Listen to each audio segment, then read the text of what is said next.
बोलब नाही बोलिया कतनो धरत रही हो पाजा। बोलब नाही बोलिया कतनो धरत रही हो पाजा। ऑपरेशन करा द रजऊ फेरू मारत रही हो माजा। ऑपरेशन करा द करे जाऊ तबे मारत रही हो माजा। बोलब नाही बोलिया कतनो धरत रही हो पाजा। बोलब नाही बोलिया कतनो धरत रही हो पाजा। ऑपरेशन करा दे रजऊ तबे मारत रही हो माजा। ऑपरेशन करा दे रजऊ तबे मारत रही हो माजा।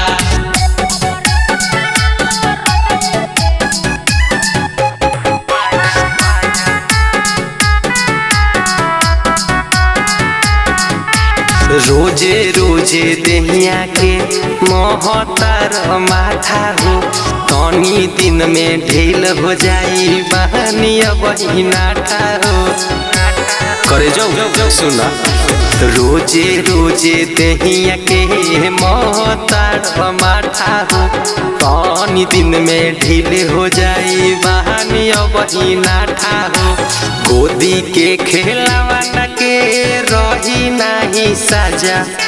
गोदी के खेलावाना के रही नहीं साजा। ऑपरेशन करा दो राजा फेरू मारत रही हो माजा। ऑपरेशन करा दे रजऊ तबे मारत रही हो माजा।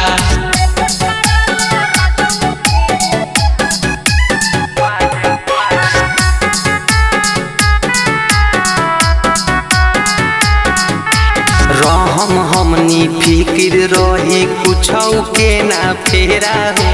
पियौ धनंजय कसहु धरी हम के कोरा हो। तेरा सुनाता रहम हमनी फिक्र रही कुछ के ना फेरा हो। पियौ धनंजय कसहु धरी हम के कोरा हो। हर घड़ी कहम सचिता छोड़ कतही ना जा। हर घड़ी कहम सचिता छोड़ कतही ना जा।